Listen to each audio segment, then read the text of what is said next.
The rain had been falling for 3 days straight in Seattle, the kind of relentless Pacific Northwest downpour that turned the streets into rivers and made the gray sky feel like a permanent ceiling. Marcus Cole pulled his truck into the parking lot of the 24-hour diner, the neon sign flickering through the sheets of water cascading down his windshield. He sat there for a moment, engine idling, watching the rain. 42 years old, retired Navy SEAL, owner of a small security consulting firm that he ran mostly by himself. His life had structure now, routine. Wake up at 5, run 6 miles, work until 6, eat dinner alone, sleep, repeat. It was nothing like the chaos of his former life, and some days he missed that chaos more than he'd ever admit. The nightmares had mostly stopped. Mostly. 20 years of service. 12 combat deployments, more missions than he could count. He'd lost friends, saved strangers, done things that would haunt him until his dying day. And now here he was, sitting in a parking lot in the rain, trying to remember why he'd bothered to come out at all. The answer was simple. The walls of his apartment had started closing in. It happened sometimes, especially on nights like this. The rain reminded him of monsoon season in the Philippines, of a mission that had gone sideways, of brothers lost in the mud and the blood. The diner was better than the apartment. At least at the diner there were other people. Noise, distraction. He killed the engine and stepped out into the rain, not bothering to hurry. Water had never scared Marcus Cole. He'd spent half his career in it, under it, surrounded by it. A little Seattle rain was nothing. The diner was warm and smelled like coffee and bacon grease. A handful of customers sat scattered in booths. A truck driver hunched over a plate of eggs, a couple of college kids studying with laptops open, an elderly man reading a newspaper like it was still 1985. The waitress, a woman in her 50s with tired eyes and a kind smile, nodded at Marcus as he took his usual seat at the counter. "Coffee black?" she asked. "You know me too well, Doris. You've been coming here almost every night for 3 years, hun. I'd be worried if I didn't know your order by now." She poured him a cup without another word. "Bad night?" Marcus shrugged, wrapping his hands around the mug, letting the warmth seep into his fingers. "Just restless." "The rain?" "Something like that." Doris studied him with the wisdom of someone who had seen too much and judged too little. "You know, if you ever want to talk about it—" "I appreciate that, Doris. I do." She patted his hand and moved on to the next customer. Marcus sipped his coffee and stared out the window, watching the rain streak down the glass. He was halfway through his second cup when he saw her. At first, he thought it was a shadow, a trick of the streetlight through the rain-streaked glass. But then the shadow moved and Marcus realized it was a child, a small girl, no more than 5 or 6, standing on the sidewalk across the street. She wasn't moving, wasn't seeking shelter, just standing there, in the pouring rain, like she was waiting for something or someone. Marcus set down his coffee cup. "Doris, you see that kid out there?" The waitress squinted through the window. "Lord have mercy. She's just standing there in the rain. How long has she been there?" "I don't know. I didn't notice until you said something." Marcus was already on his feet, pulling a 20 from his wallet and dropping it on the counter. "Keep the change. You going out there?" "Someone has to." He pushed through the door and into the storm. The rain hit him immediately, soaking through his jacket in seconds. He jogged across the empty street, his boots splashing through puddles, and slowed as he approached the girl. She was smaller than he'd thought. Thin, too thin.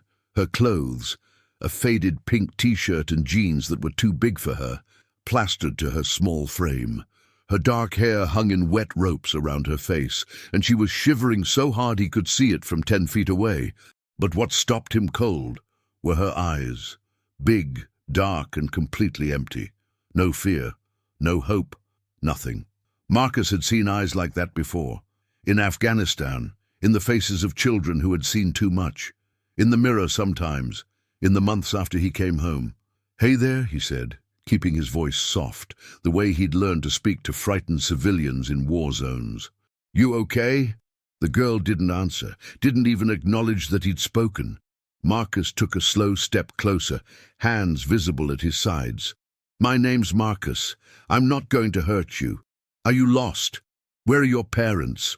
Still nothing. The girl just stood there, rain streaming down her face, her eyes fixed on something Marcus couldn't see. He knelt down, bringing himself to her level. Up close, he could see more details, the dark circles under her eyes, the bruise on her left cheek that was fading to yellow, the way her lips were turning blue from the cold. "Listen, sweetheart, you're going to get sick standing out here in the rain. There's a diner right across the street. Warm food, hot chocolate. How does that sound?" For the first time, something flickered in the girl's eyes. She looked at him, really looked at him, and Marcus felt something twist in his chest. He'd seen that look before, on the faces of children in Afghanistan, in Iraq, in a dozen other places where the worst of humanity showed itself. It was the look of a child who had learned that adults could not be trusted. "I know you don't know me," Marcus said quietly. "And I know you've probably been told not to talk to strangers. That's smart. But I promise you, I just want to help. I'm going to go back to that diner and I'm going to call someone who can help you find your family. You can come with me, or you can stay here, but I really hope you'll come with me. It's warm in there." He stood up slowly and turned back toward the diner, walking at a pace that was almost too slow, giving her the choice. He was halfway across the street when he heard it, the soft splash of small footsteps behind him. He didn't turn around, didn't want to spook her, just kept walking until he reached the diner door, held it open, and waited. The girl hesitated on the threshold, looking up at him with those two old eyes. Then, slowly, she stepped inside.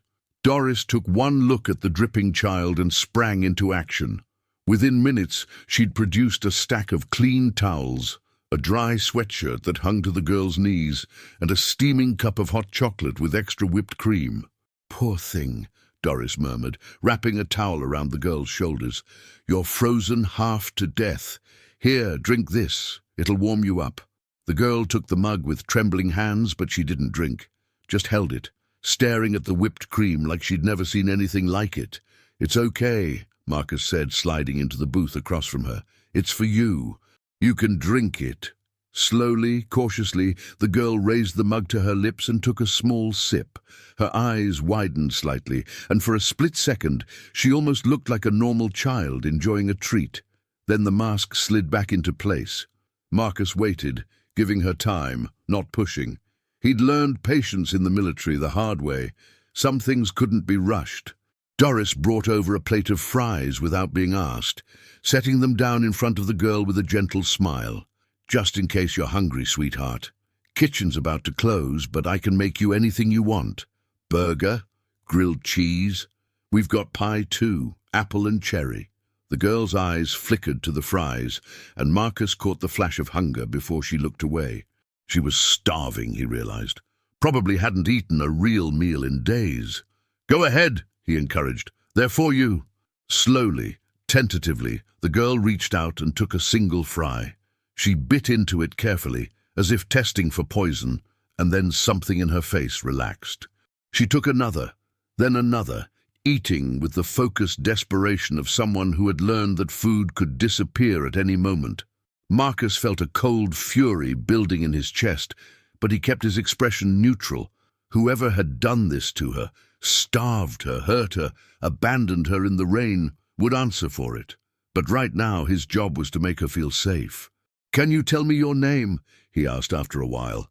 Silence. "That's okay. You don't have to tell me anything you don't want to." He pulled out his phone. "I'm going to call the police now, okay? They're going to help find your family." For the first time the girl reacted. Her eyes went wide, and she shook her head violently, hot chocolate sloshing over the rim of her mug. "No?" Marcus set down his phone. "You don't want me to call the police?" Another shake of her head. Her whole body had gone rigid, and Marcus could see the tremor in her hands that had nothing to do with the cold. He thought about his options. Protocol said, call the cops, let them handle it. But something about the terror in this child's eyes made him pause. He'd seen kids react like this before, kids who had learned that authority figures meant pain, not protection. "Okay," he said slowly. "No police. Not yet. But I need you to help me out here, sweetheart. I need to know you're safe." The girl stared at him for a long moment. Then, in a voice so quiet he almost missed it, she spoke. "You won't send me back?" The words hit Marcus like a physical blow. "Back where?" "To him." "Who's him?" The girl shook her head again, but this time there were tears mixing with the rain still dripping from her hair. "The bad man. You won't send me back to the bad man?" Marcus leaned forward, his hands flat on the table, his voice steady and calm, despite the rage building in his chest. "I promise you, on my life, I will never send you back to anyone who hurt you." "Can you tell me about this bad man? What's his name?" But the girl had retreated again, her eyes going vacant, her mouth pressed into a thin line. Whatever courage had let her speak was gone. "Okay," Marcus said gently. "Okay. You don't have to talk about it right now, but I need to know, are you hurt? Does anything hurt right now?" A small nod. The girl touched her left side just below her ribs and winced. Marcus's jaw tightened. "Would it be okay if I had a doctor look at that? I know a doctor, a friend of mine. She's very nice and she's helped a lot of kids." The girl considered this, her eyes searching his face for something, a lie maybe or a trick. Whatever she was looking for, she seemed to find it, because after a long moment she nodded. Marcus pulled out his phone and dialed a number he knew by heart. "Elena, it's Marcus. I know it's late. I need your help." Dr. Elena Vasquez had been an army trauma surgeon before she opened her private practice in Seattle. She'd served 2 tours in Iraq, and she'd been the one to patch Marcus up when a piece of shrapnel had tried to take his leg off in Fallujah. They'd stayed friends ever since, the kind of friendship forged in blood and fire that time couldn't touch. She'd saved his life twice, once on the operating table, and again when he'd come home and couldn't figure out how to live in a world that wasn't trying to kill him. She'd talked him off the ledge, literally one night, and gotten him into therapy, into routines, into something resembling a life. She arrived at the diner within 20 minutes, her dark hair pulled back in a messy bun, her medical bag slung over her shoulder. She took one look at the girl, and her expression shifted from curious to clinical. "Hey there, sweetheart," Elena said, sliding into the booth beside her. "My name's Dr. Elena. Marcus tells me you're not feeling so great. Mind if I take a look?" The girl looked at Marcus, who nodded encouragingly. Then she looked at Eleanor and after a moment nodded too. Doris cleared out the back office for them, giving Elena privacy to do her examination. Marcus waited in the booth, nursing his 4th cup of coffee, his mind racing through scenarios. Abuse, obviously.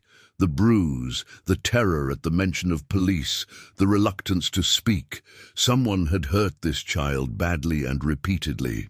The question was who and where, and how the hell she'd ended up standing alone in the rain on a Seattle street at 10 o'clock at night. He thought about his training, assessment, planning, execution. In the field there was always a clear objective. Find the target, eliminate the threat, extract the package. But this wasn't the field.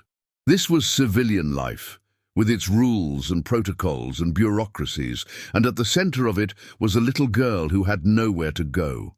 Eleanor emerged 30 minutes later, her face grim. She sat down across from Marcus and spoke in a low voice. "She's got 2 cracked ribs, a sprained wrist that never healed properly, and bruising in various stages across her torso and back. Some of those bruises are old, weeks, maybe months. She's also malnourished, underweight for her age by at least 15 pounds. When's the last time she ate a full meal?" "I don't know. She hasn't said much." "Did she tell you her name?" "No. Just asked me not to send her back to the bad man." Elena's eyes darkened. "Marcus, this isn't something you can handle on your own. We need to call CPS, get her into the system. She panicked when I mentioned police. You didn't see her face, Elena." "I understand that, but there are protocols. And how many kids have fallen through the cracks of those protocols?" Marcus's voice was harder than he intended. He took a breath, forced himself to calm down. I'm not saying we don't get her help. I'm saying we need to be smart about it. If we call CPS, they're going to put her somewhere, a group home, a foster placement. And if whoever hurt her has connections, has pull, you're thinking like an operator, not a civilian. Old habits. Elena sighed, rubbing her eyes. What are you proposing? Give me 24 hours. Let me find out who she is, where she came from. Get the lay of the land before we bring in the cavalry. If there's a good explanation, a safe place for her, I'll make sure she gets there. And if there isn't, then we go nuclear. Elena studied him for a long moment. You're going to get yourself in trouble, Marcus. This isn't a mission. You can't just go dark and do whatever needs to be done. I know that. Do you? She stood up, gathering her bag. 24 hours. After that, I'm calling it in myself. Understood? Understood. She paused at the door, looking back at him. For what it's worth, I think your instincts are right.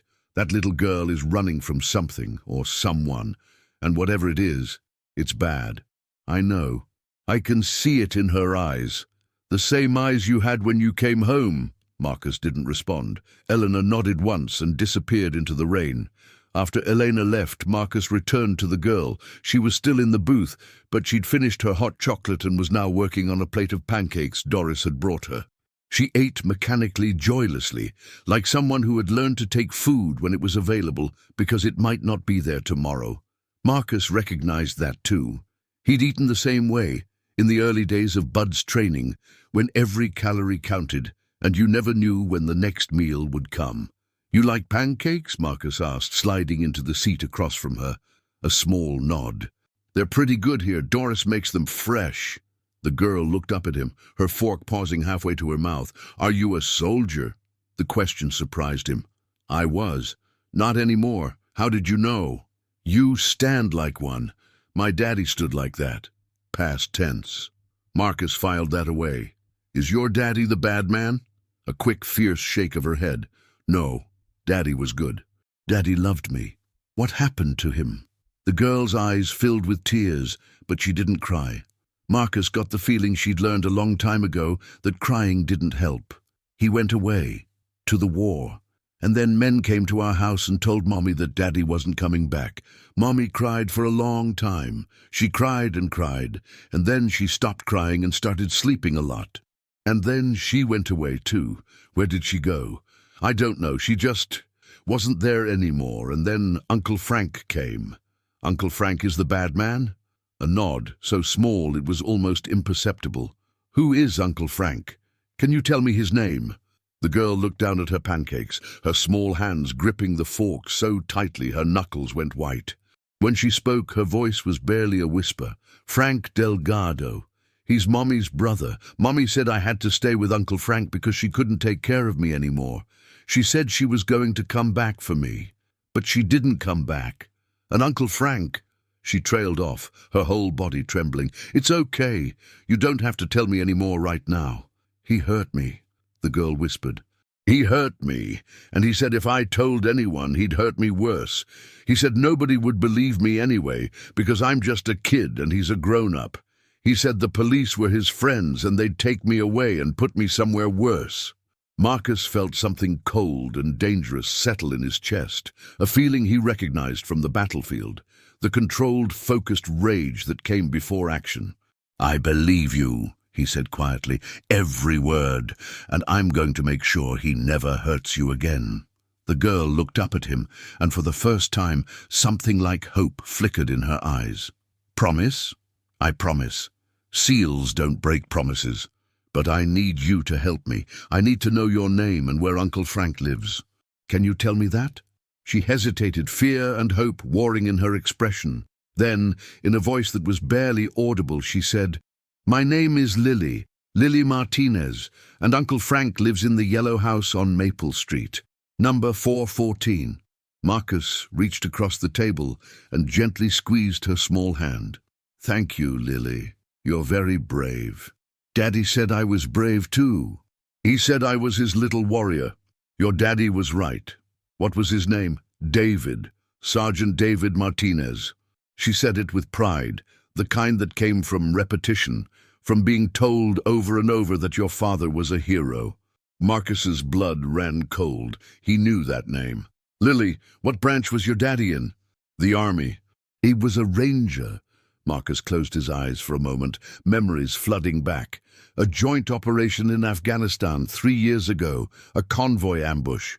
Army Rangers and Navy SEALs working together. A sergeant named Martinez, who had stayed behind to cover the retreat, who had saved 12 lives, including Marcus's own. A sergeant who hadn't made it out. I knew your daddy, Marcus said quietly. Lily's eyes went wide. You did. We worked together once. He saved my life. Marcus met her gaze. He was one of the bravest men I ever knew. And now I'm going to make sure his daughter is safe. It's what he would have wanted. Lily stared at him for a long moment.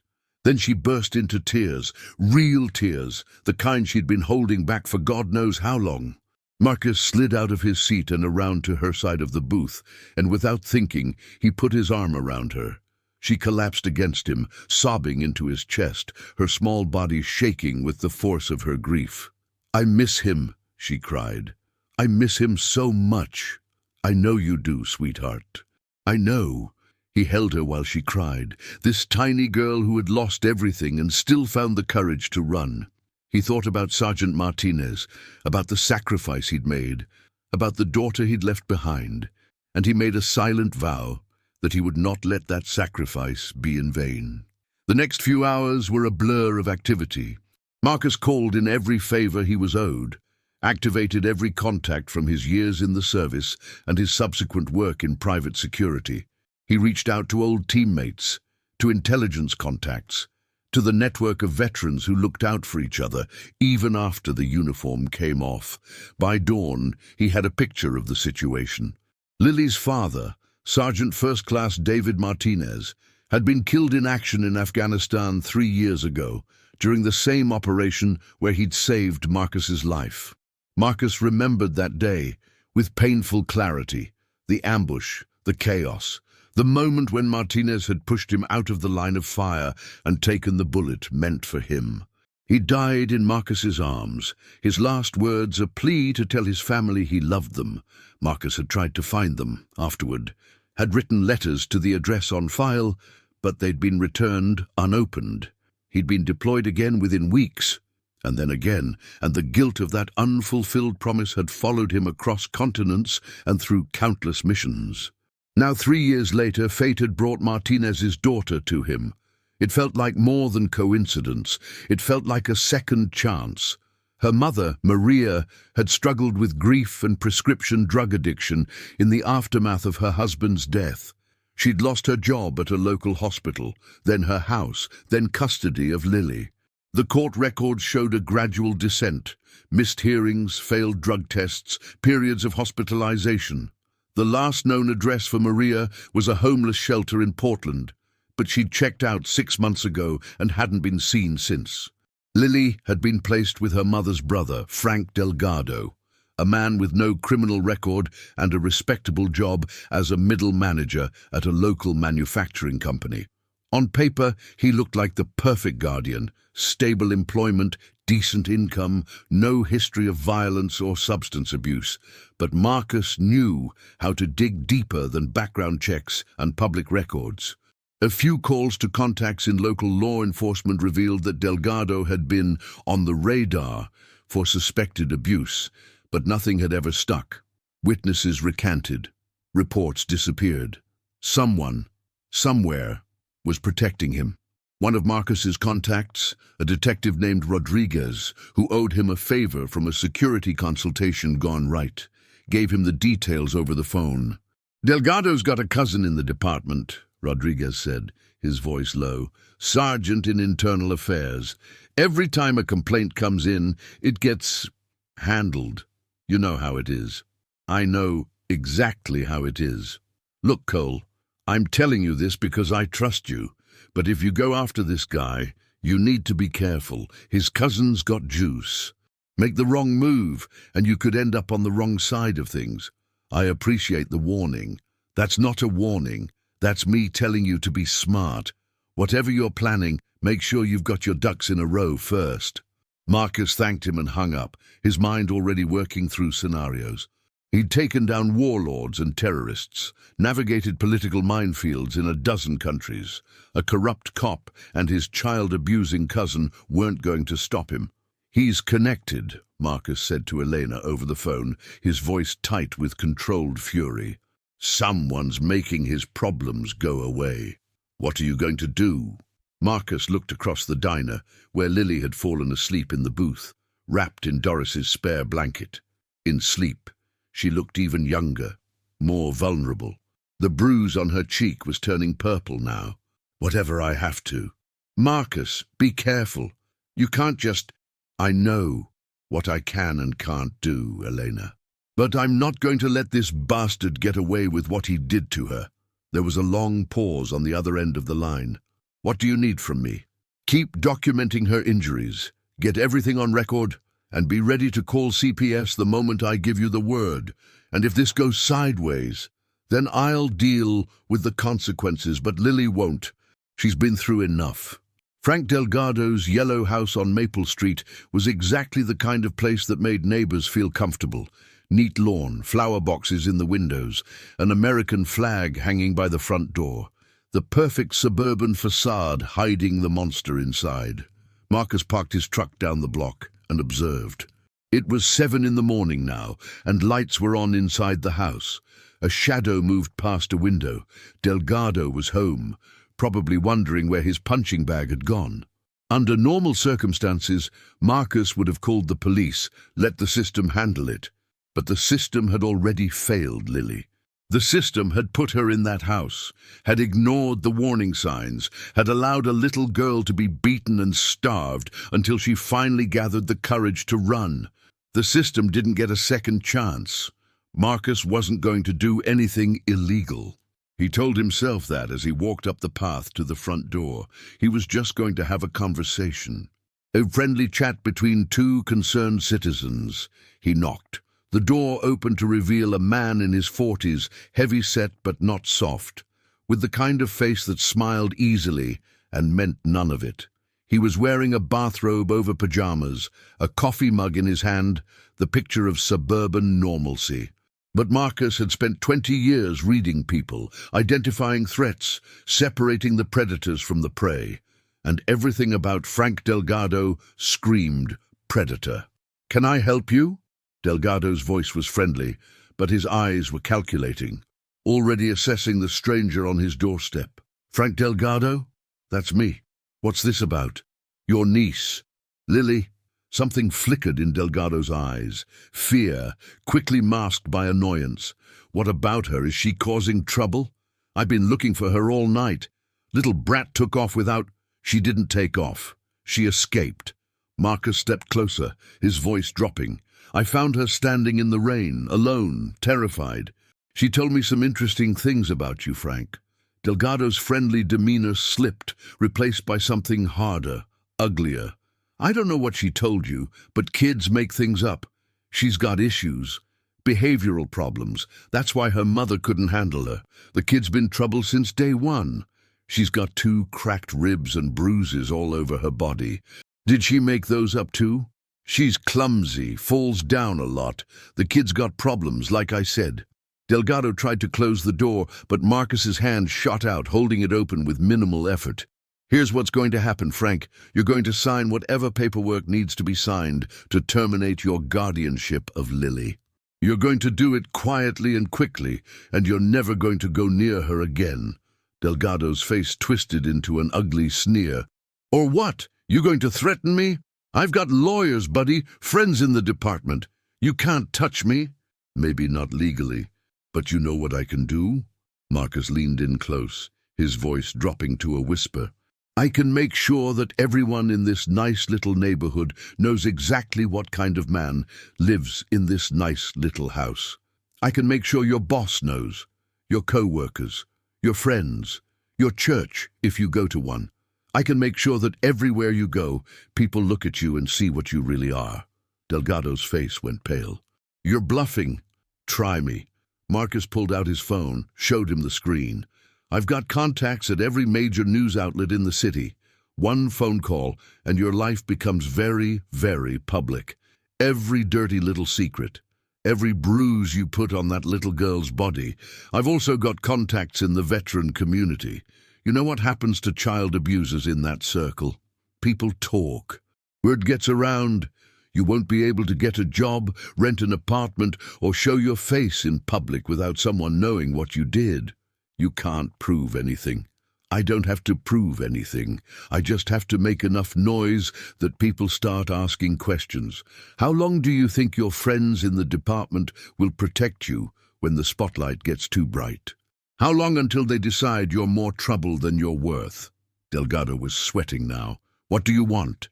I already told you. Sign away your rights to Lily, walk away, and pray to whatever God you believe in that I never see your face again. And if I do all that, then maybe, I let you keep your pathetic little life. For a long moment, Delgado just stared at him. Then slowly, the fight went out of him. Fine. I didn't want the little brat anyway. More trouble than she's worth. Just like her junkie mother. Marcus wanted to hit him. Wanted it more than he'd wanted anything in a long time. His fists clenched at his sides, every muscle in his body screaming for release, but he held back because this wasn't about what he wanted. This was about Lily. Smart choice. I'll be in touch with the paperwork. And Frank, if I find out you've gone anywhere near another child, there won't be a conversation. There'll just be consequences. He turned and walked back to his truck, his heart pounding with adrenaline and suppressed rage. It wasn't enough. Men like Delgado didn't change, didn't learn. Given time, he'd find another victim. But that was a problem for another day. Right now, Marcus had a little girl to take care of. When he got back to the diner, Lily was awake and watching the door. The moment she saw him, her whole face lit up, the first real smile he'd seen from her. "You came back," she said. "I told you I would." People say that a lot. They don't always mean it. Marcus sat down across from her. "I always mean what I say, Lily. It's one of my rules." "What are your other rules?" "Never quit, never lie, and always protect the people who can't protect themselves." Lily considered this. "Those are good rules. My daddy had rules too." "Yeah? What were his?" "He said a Martinez never backs down from a fight. He said we're warriors, and warriors are brave. He said we never leave anyone behind. Your daddy and I had similar training. Those are good rules too." Lily pushed her empty plate aside and looked at him with those big, serious eyes. "What happens now? Where do I go?" It was the question Marcus had been dreading. The honest answer was complicated. CPS, foster care, a system that might or might not serve her well. But looking at this brave little girl, the daughter of a man who had saved his life, Marcus found himself saying something he hadn't planned. "How about you stay with me for a while, until we figure out something more permanent?" Lily's eyes went wide. "Really? I can stay with you?" "If you want to. It won't be fancy. I've got a spare room, but it's not really set up for kids. We'll have to get you some things, clothes, toys, whatever you need, but you'll be safe, I promise you that." For a long moment, Lily just stared at him. Then she slid out of her seat, walked around the table, and wrapped her arms around him in a fierce hug. "Thank you," she whispered. "Thank you for finding me." Marcus hugged her back, careful of her injured ribs. "Thank you for being brave enough to run." The next few weeks were complicated, but Marcus had navigated complicated before. He called Elena first, who called her contacts at CPS. A case was opened against Frank Delgado, and this time the evidence was too overwhelming to ignore. Lily's medical records, her testimony, the documentation Elena had compiled. Delgado was arrested within a week, charged with multiple counts of child abuse and child endangerment. His friends in the department suddenly couldn't remember ever meeting him. Funny how that worked. The question of where Lily would go was more difficult. She had no other family willing to take her. Her mother had vanished, and her father's side of the family lived across the country and had never been particularly close. The system wanted to place her in foster care, but Lily had become attached to Marcus in a way that surprised both of them. "I don't want to go to another stranger's house," she told the social worker. "I want to stay with Marcus. He knew my daddy. He promised to keep me safe." The social worker, a weary woman named Patricia, who had seen too many cases like this, looked at Marcus with a mixture of sympathy and skepticism. "Mr. Cole, I appreciate everything you've done for Lily, but becoming a foster parent isn't something you can just decide on a whim. There's a process." "I understand that. Tell me what I need to do." "It's extensive. Background checks, home studies, training courses. It could take months." "I don't care how long it takes. Tell me what I need to do, and I'll do it." Patricia studied him for a long moment. "You're serious about this?" "I've never been more serious about anything in my life."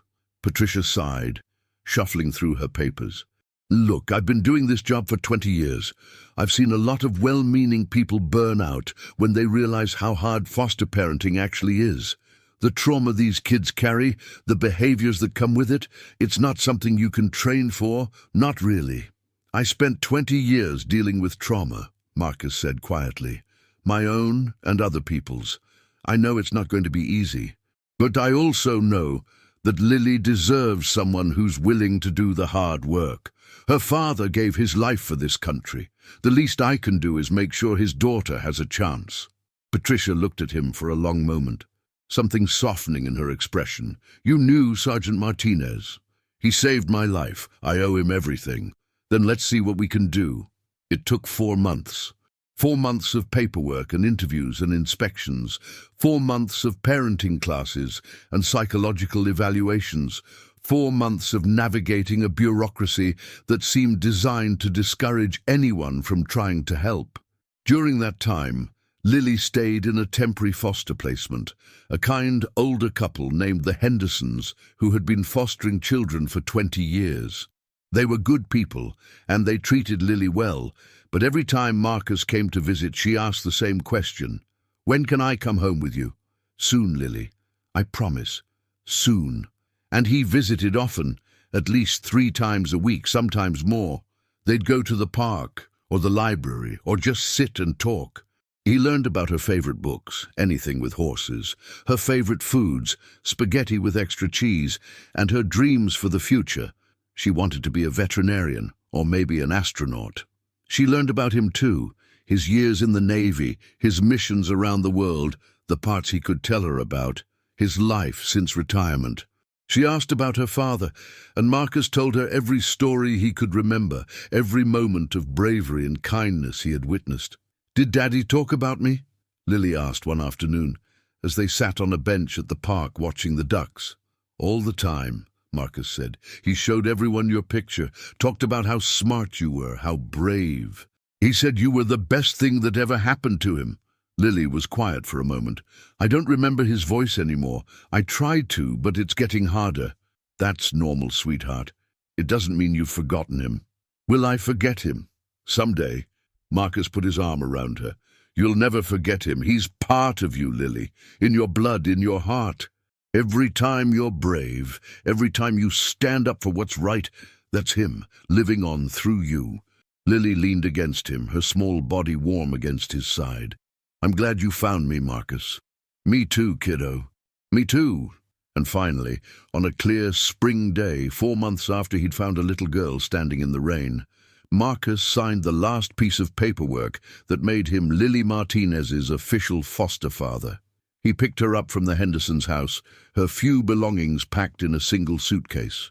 She was quiet on the drive to his apartment, a modest 2-bedroom in a quiet neighborhood that he'd never really thought of as a home, just a place to sleep. But when they pulled into the parking spot, Lily's eyes went wide. "This is where you live? This is where we live now." He led her inside, showed her around. The living room with its comfortable couch and the TV he barely used. The kitchen where he'd been teaching himself to cook something other than military rations. And finally, the room he'd spent the last month preparing. "This is your room," he said, opening the door. Lily stepped inside and stopped. The walls were painted a soft lavender, her favorite color, he'd learned. The bed had a purple comforter and matching pillows. There was a bookshelf stocked with books about horses and space and adventure, a desk for homework, and a window that looked out over the courtyard. But what made her gasp was the corner by the window, where Marcus had set up a small display, a framed photo of her father in his army dress uniform, a folded American flag in a triangular case, and his medals, polished and arranged with military precision. "How did you—" Lily's voice broke. "I reached out to some people who served with your dad. They helped me get his things from storage. The flag is the one from his funeral. I thought you might want it somewhere you could see it every day." Lily walked slowly to the display, her small hand reaching out to touch the frame. "He looks so handsome. He was a good man, Lily, a hero, and he loved you more than anything in the world." She turned to look at him, tears streaming down her face. "Why are you doing this? Why are you helping me?" Marcus knelt down so he was at her level. "Because when I was in the Navy, I swore an oath to protect people who couldn't protect themselves. That oath didn't end when I took off the uniform. And because your father saved my life, and this is the only way I know to repay that debt, and because—" He paused, struggling for words. "Because you're worth protecting, Lily. You're worth fighting for. Never let anyone make you think otherwise." Lily threw her arms around him, hugging him with a fierce desperation that made his chest ache. He hugged her back, careful of her now-healed ribs. "Thank you," she whispered. "Thank you for finding me. Thank you for letting me." The first few months of living together were an adjustment for both of them. Marcus had never been responsible for anyone but himself and his teammates, and parenting was a completely different kind of mission. There were no briefings, no intelligence reports, no clear objectives. Just a scared little girl who sometimes woke up screaming from nightmares and sometimes refused to eat and sometimes just needed to be held. But there were good moments too. Moments when Lily laughed at something on TV and Marcus realized he'd never heard a sweeter sound. Moments when she mastered a difficult word in her reading lessons and looked up at him with such pride it made his heart swell. Moments when she reached for his hand as they walked through the grocery store, as if it was the most natural thing in the world. He enrolled her in school, a small private school with a good reputation for working with traumatized children. The tuition was steep, but Marcus had money saved from 20 years of military service and hazard pay. He couldn't think of a better use for it. The first day was rough. Lily clung to him at the entrance, her eyes wide with terror, begging him not to leave her. It took everything Marcus had to gently pry her fingers from his jacket and promise he'd be right there at 3 o'clock to pick her up. He spent the entire day in a coffee shop across the street from the school, unable to focus on work, checking his phone every 5 minutes. When the final bell rang, he was the first parent at the pickup line, and the look of relief on Lily's face when she saw him was like a knife to the heart. "You came back," she said, for what felt like the 100th time. "I'll always come back, Lily. Always." She struggled at first, anxious and withdrawn, jumping at loud noises and flinching when adults raised their voices. The school counselor called Marcus in for a meeting after the first week, concerned about Lily's behavior. "She doesn't participate in group activities," the counselor, a patient woman named Dr. Mitchell, explained. "She sits in the corner during free play. She won't make eye contact with the other children. Yesterday, one of the boys dropped a book and she hid under her desk for 10 minutes. She's been through a lot," Marcus said, "more than any kid should have to go through. I understand that, and we want to help her, but we need to work together. You, me, her teachers, her therapist. Healing takes a village." Marcus nodded. "Whatever she needs. I'm here." Slowly, over the weeks and months that followed, Lily began to come out of her shell.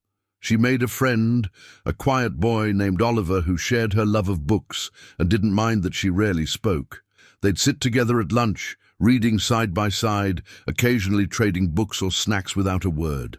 Oliver's mother, a kind woman named Rebecca, reached out to Marcus after a few weeks. "Oliver talks about Lily all the time," she said. "He's never had a close friend before. He's on the spectrum, and social interactions are hard for him. But with Lily, it's different. They understand each other. Kids have a way of finding their people," Marcus said. They do. Rebecca hesitated. I don't know Lily's story, and I don't need to. But whatever happened to her, she's lucky to have you. Oliver says you're at every school event, every pickup, every drop-off. That matters. Kids notice that. Marcus didn't know what to say, so he just nodded. But later, alone in his apartment while Lily slept, he thought about Rebecca's words. He'd spent 20 years thinking that what he did in the shadows was what mattered. The missions, the sacrifices, the lives saved and taken in service of his country. But maybe the things that really mattered were simpler than that. Maybe they were as simple as showing up day after day for a little girl who needed him. Lily joined the art club. She started smiling more. And one day, about 4 months after she'd moved in, she came home from school with a drawing she'd made in class. Marcus, meanwhile, was learning too. He learned that bedtime routines were sacred and not to be disrupted. He learned that vegetables were a battle he wasn't going to win easily. He learned that listening was more important than talking, and that sometimes the best thing he could do was just be there. He also learned that he wasn't alone. Elena became a regular presence, dropping by for dinner once a week to check on Lily's physical and emotional recovery and to remind Marcus that he was doing a good job. Doris from the diner became an unofficial grandmother, showering Lily with pancakes and affection every Sunday morning. Even some of Marcus's old SEAL buddies got involved, showing up for barbecues and teaching Lily how to throw a football. You're building a village, Elena observed one night after Lily had gone to bed. Whether you meant to or not. What do you mean? It takes a village to raise a child. That's what they say. And you're building one for Lily, a support network of people who care about her. Marcus shrugged, uncomfortable with the praise. I'm just doing what needs to be done. You're doing more than that, and you know it. Eleanor set down her wine glass and looked at him seriously. You've changed, Marcus, in the best possible way. That girl has given you something to fight for again. She saved me just as much as I saved her.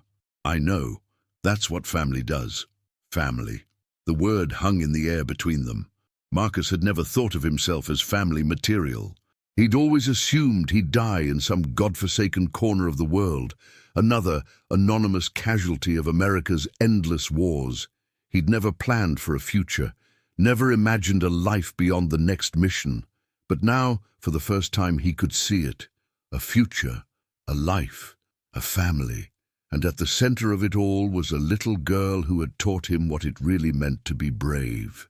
One night, about 8 months after Lily moved in, Marcus was tucking her into bed when she asked the question he'd been both dreading and hoping for. Marcus, am I going to stay here forever? Marcus sat on the edge of her bed. What do you mean, kiddo? The other kids at school, they have moms and dads, real ones. I just have a foster dad. What happens if you don't want me anymore? What happens if I have to go somewhere else? The question hit Marcus like a punch to the gut. Lily, look at me. She looked up at him with those big, dark eyes, so full of fear and hope and longing. I'm not going anywhere, and I'm not going to stop wanting you, ever, but you're right. Right now, I'm just your foster dad.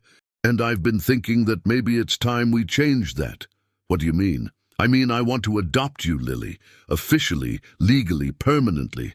I want to be your real dad. If that's what you want too. Lily's eyes went wide. You want to adopt me? More than anything. But what if you change your mind?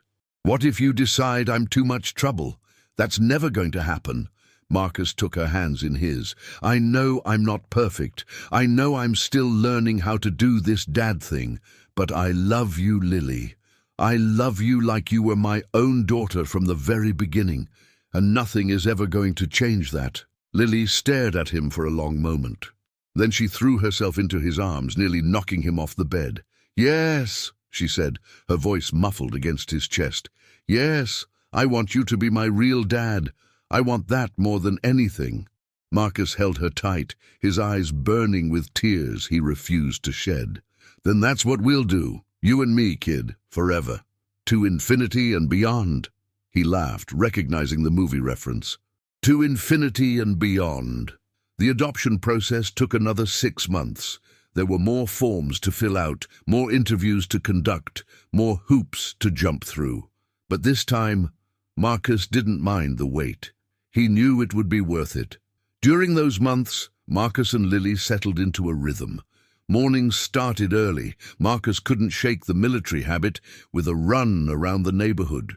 At first, Lily couldn't keep up, her small legs struggling to match his long stride. But she never complained, never asked to stop.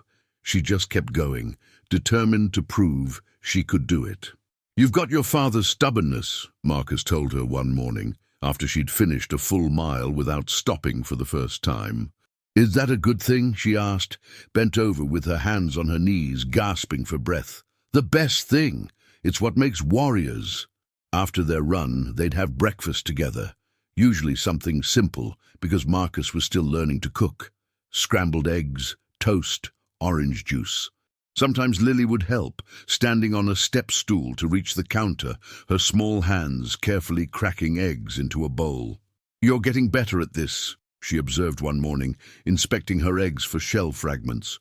"Only 2 pieces of shell today." "Progress," Marcus agreed solemnly. School was still challenging. Lily's trauma manifested in ways that surprised Marcus. Sudden tantrums, inexplicable fears, moments of regression where she'd act years younger than her age. Her therapist, Dr. Chen, explained that this was normal, that healing wasn't linear, that there would be good days and bad days. The important thing, Dr. Chen said, is that she knows she's safe, that she knows you're not going anywhere. Consistency is the key. So Marcus was consistent. He was there every morning when she woke up, every evening when she went to bed.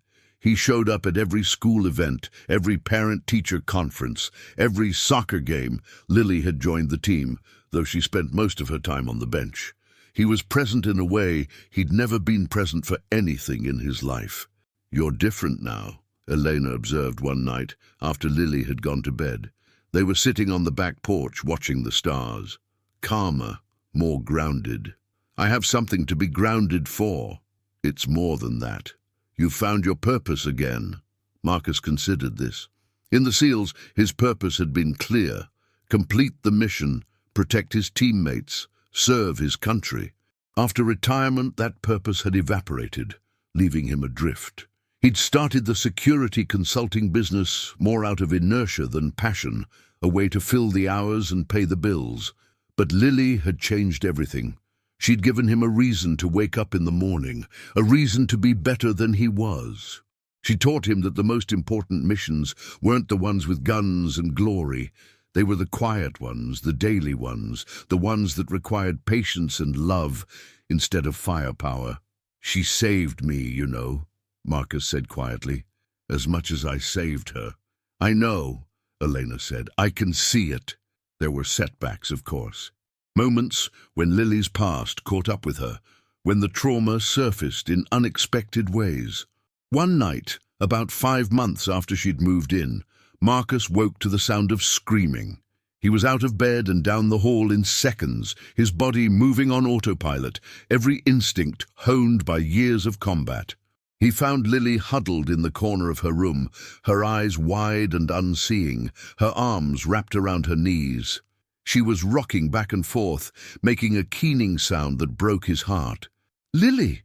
Lily, it's okay. It's Dad. You're safe."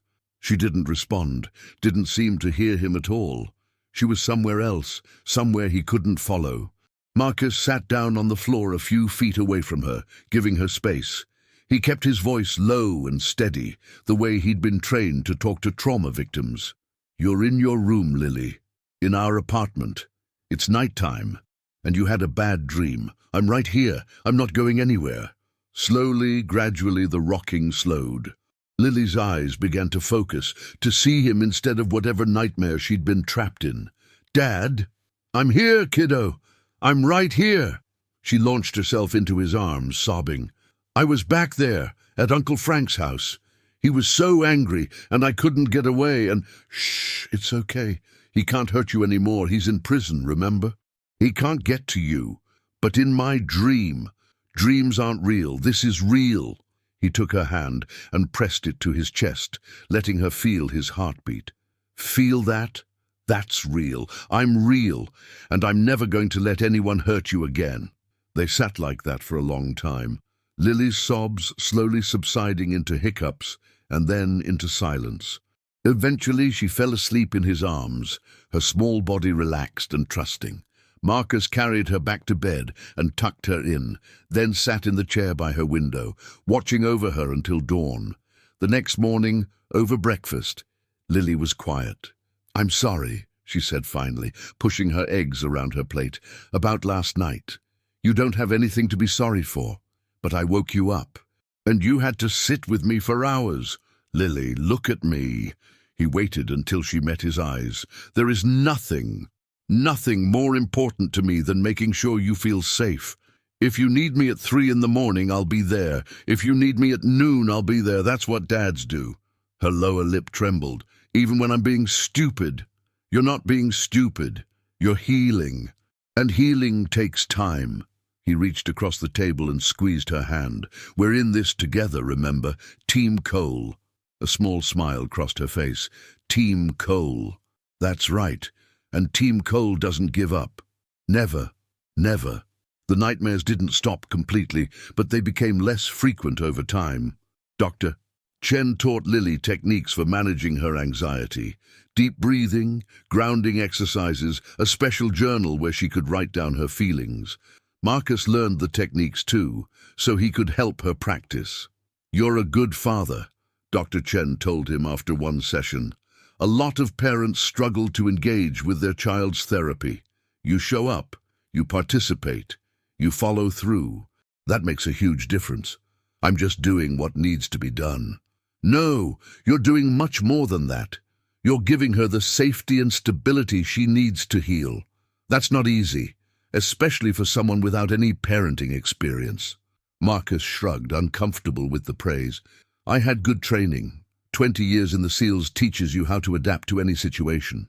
"Perhaps. But it takes a special kind of person to apply that training to raising a traumatized child. Give yourself some credit, Mr. Cole." Credit wasn't something Marcus was used to seeking. In the teams, the mission was the priority, not individual recognition.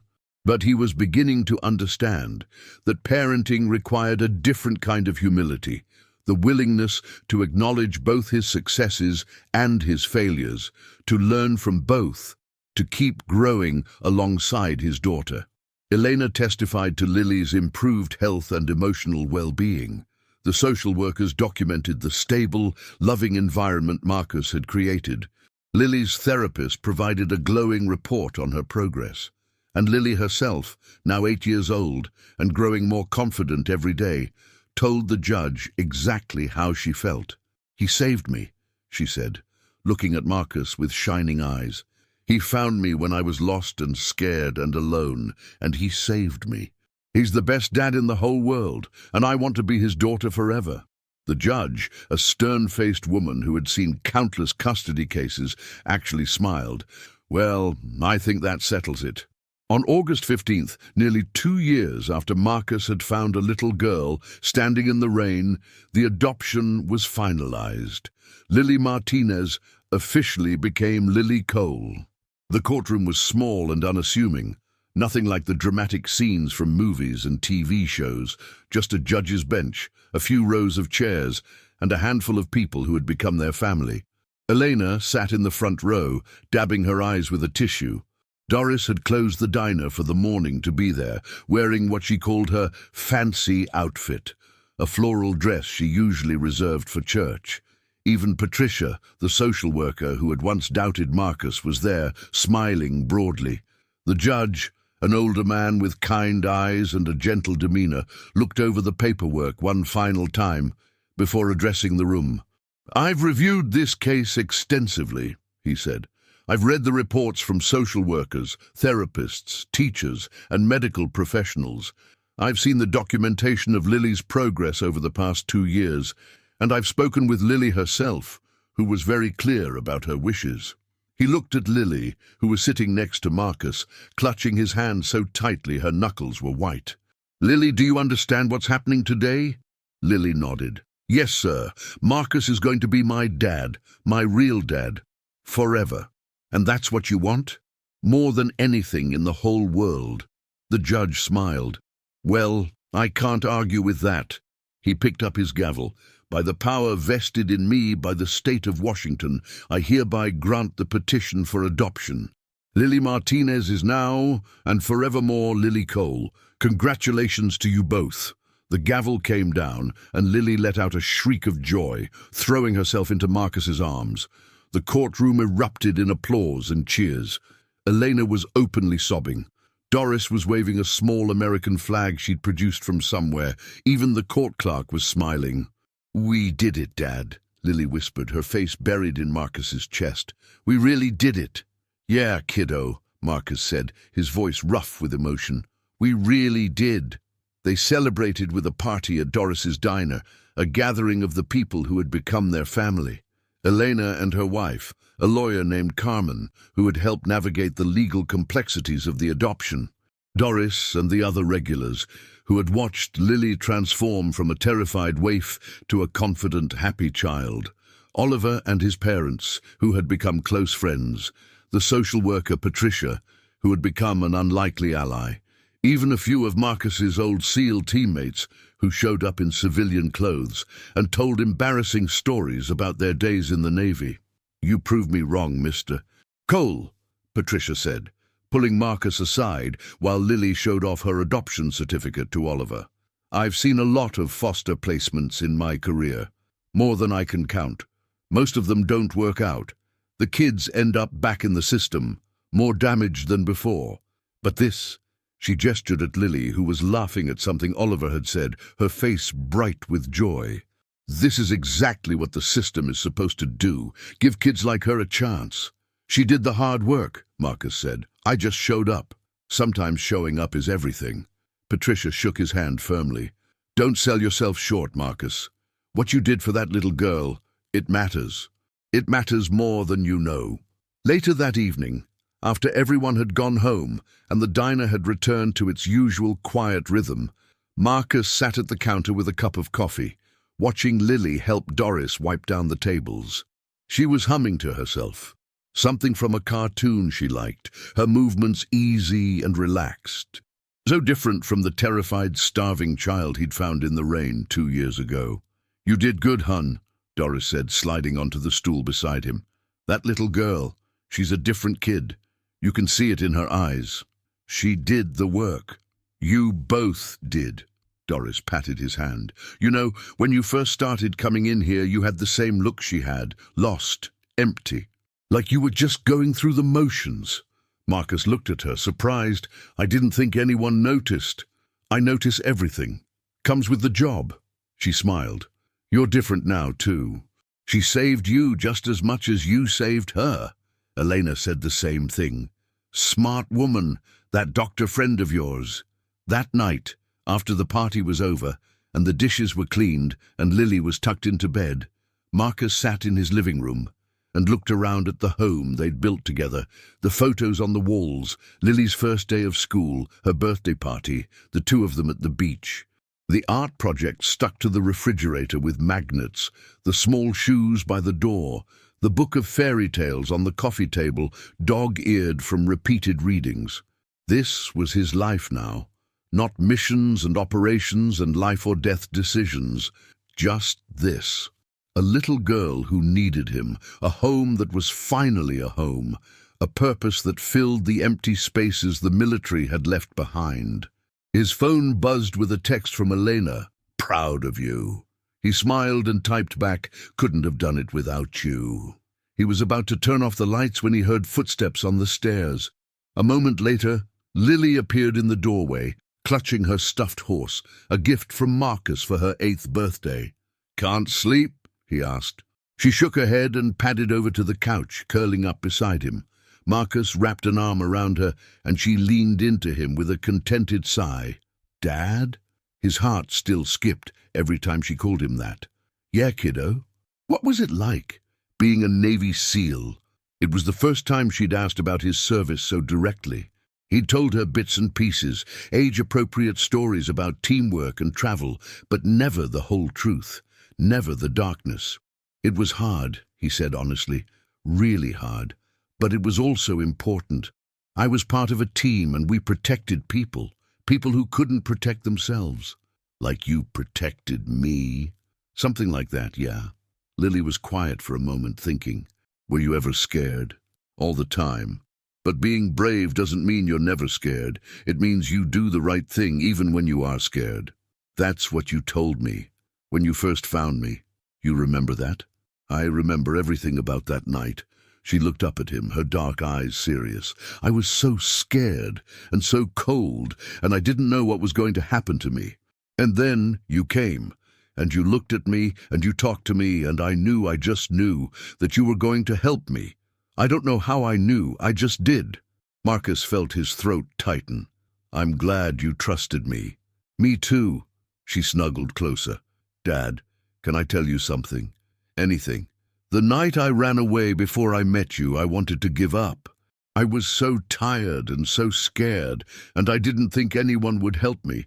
I thought maybe it would be better if I just stopped. Stopped running, stopped trying, stopped everything. Marcus's blood ran cold. Lily. But then I saw the diner. The lights were on, and it looked warm, and I thought maybe just one more try. One more chance. And then you found me. She looked up at him with tears in her eyes. You were my one more chance, Dad. You saved my life. Marcus pulled her close, holding her tight. You saved mine too, kiddo. You have no idea how much. They sat there for a long time, father and daughter, wrapped in each other's arms. Outside, the Seattle rain had started again, pattering gently against the windows. But inside, they were warm and safe and together. Dad? Lily said sleepily. Yeah? I love you. Marcus closed his eyes, letting the words wash over him. 3 words he'd never expected to hear, 3 words that had changed everything. I love you too, Lily. To infinity and beyond. To infinity and beyond, she murmured, already half asleep. He carried her back to her room and tucked her in, smoothing her hair back from her forehead. In the moonlight streaming through her window, she looked peaceful, content. No more nightmares, no more fear. Just a little girl, safe in her own bed, in her own home. Marcus stood in the doorway for a moment, watching her sleep. Then he quietly closed the door and walked back to his own room. On his nightstand sat a framed photo of his old SEAL team, taken years ago in some forgotten corner of the world. Brothers in arms, bound by blood and sacrifice. He'd stayed in touch with some of them, lost others to time and distance and death. But next to that photo was a new one, Lily and Marcus at her adoption celebration, her arms wrapped around his neck, both of them grinning at the camera. A different kind of team, a different kind of mission, the best mission of his life. 3 years later, Lily stood on the stage of her middle school auditorium, clutching her note cards. The audience was full of parents and teachers and students, all waiting for her to speak. She'd been chosen to give a speech for Veterans Day, and she'd worked on it for weeks. Every night after dinner, she'd sit at the kitchen table, scribbling notes, crossing things out, starting over. Marcus had offered to help, but she'd insisted on doing it herself. It has to come from me, she'd explained, from my heart. Otherwise, it won't mean anything. He'd understood that. In the military, the most powerful after-action reports were always the ones that came from the heart, the ones that went beyond facts and figures to capture what it really felt like to be there, in the moment, facing the impossible. Now, sitting in the front row with Elena beside him, Marcus felt his chest tighten with pride and nervousness. Lily looked so grown up on that stage, her dark hair pulled back in a neat ponytail, her dress a deep navy blue that matched her father's service uniform. Her father's uniforms, he corrected himself, both of them. My name is Lily Cole, she began, her voice strong and clear, and I want to tell you a story about a hero. She looked out at the audience, her eyes finding Marcus. 3 years ago, I was a scared little girl with nowhere to go. I was alone and hurt, and I didn't think anyone would help me. And then, On the worst night of my life, a man found me standing in the rain. He didn't know me. He didn't owe me anything. But he stopped and he helped and he saved my life. She paused, composing herself. That man is my dad now. His name is Marcus Cole, and he's a former Navy SEAL. He served our country for 20 years. He went on dangerous missions to protect people he'd never met. And when he retired, he didn't stop protecting people. He protected me. Tears were rolling down her cheeks now, but she kept going. My biological father was a hero too. His name was Sergeant David Martinez, and he was an Army Ranger. He died in Afghanistan, saving lives, including my dad's. My two fathers never met in person, but they're connected through me, through the love they both showed me, through the sacrifices they both made. She looked directly at Marcus. Today is Veterans Day, a day when we honor the men and women who served in our military. But I want you to know something about veterans that maybe you don't think about. They don't stop being heroes when they take off the uniform. They carry that heroism with them every day, in everything they do. She wiped her eyes with the back of her hand. My dad taught me that being brave doesn't mean you're never scared. It means you do the right thing, even when you are scared. He taught me that everyone deserves to be protected. He taught me that family isn't just about blood. It's about love and choice and showing up for each other. She stepped back from the microphone. So when you thank a veteran today, don't just thank them for their service. Thank them for who they are. Because the same qualities that made them great soldiers, courage, loyalty, sacrifice, make them great people, great parents, great heroes. She took a deep breath. Thank you, Dad, for finding me, for saving me, for being the best father a girl could ever ask for. I love you, to infinity and beyond. The auditorium erupted in applause. Marcus was on his feet before he knew it, tears streaming down his face, his hands clapping so hard they hurt. Lily ran off the stage and into his arms, and he hugged her like he would never let go. That was incredible, kiddo, he whispered. I'm so proud of you. I meant every word, Dad. I know you did, and I love you too, more than you'll ever know. Around them, the applause continued, but Marcus barely heard it. All he could hear was the beat of his own heart, the sound of Lily's breathing, the echo of the words she'd spoken. He'd spent 20 years protecting strangers. 20 years fighting in the shadows, doing the hard and ugly work that kept the world safe. He'd saved lives and taken lives, and done things that still haunted him, but nothing compared to this. To the weight of his daughter in his arms, to the knowledge that he had saved her, and she had saved him right back. The rain had stopped outside. Sunlight streamed through the auditorium windows. Marcus closed his eyes and held his daughter close. This was what it was all for. This was what it meant to be a hero. Not the missions or the medals or the glory, just this, just love, just family, just showing up again and again for the people who needed you most. Lily pulled back and looked up at him, her eyes shining. Ready to go home, Dad? Marcus smiled, a real smile, the kind that came from somewhere deep inside. Yeah, kiddo, let's go home. They walked out of the auditorium together, hand in hand, into the sunshine. The November air was crisp but not cold, and the sky was a brilliant blue, a rare gift in Seattle, where gray was the default setting. Ice cream? Marcus asked.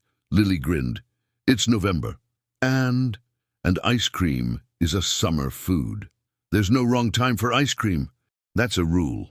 I thought your rules were about never quitting and protecting people. I have a lot of rules. Ice cream is one of the more important ones. They walked to the little shop on the corner, the one they'd discovered together during their first week as a family. Lily got her usual, chocolate with rainbow sprinkles. Marcus got his vanilla plain, because sometimes the simple things were the best. They sat on the bench outside, watching people walk by, enjoying the unseasonable warmth. Dad, Lily said, her ice cream already dripping down her cone. Yeah, kiddo. Do you think my other dad, my biological dad, would have liked you? Marcus considered the question carefully. He'd thought about Sergeant Martinez a lot over the years, wondered what he would think of the man raising his daughter, wondered if he'd approve. "I hope so," he said finally. "We didn't know each other well, but from what I saw, he was a good man, a man who put others before himself. I like to think he'd be glad you ended up with someone who tries to do the same. I think he'd like you," Lily said with certainty. "I think he'd be grateful." "Why do you think that?" "Because you love me, really love me, and that's all he ever wanted, for me to be loved and safe." She looked up at him with those big dark eyes, so full of wisdom beyond her years. "You gave me that, Dad. You gave me a home." Marcus felt his throat tighten. "You gave me one too, Lily." "I know," she smiled, that bright, gap-toothed smile that still made his heart swell every time he saw it. "We saved each other." "Yeah, kiddo, we did." Behind them the applause faded. The audience dispersed. The day moved on.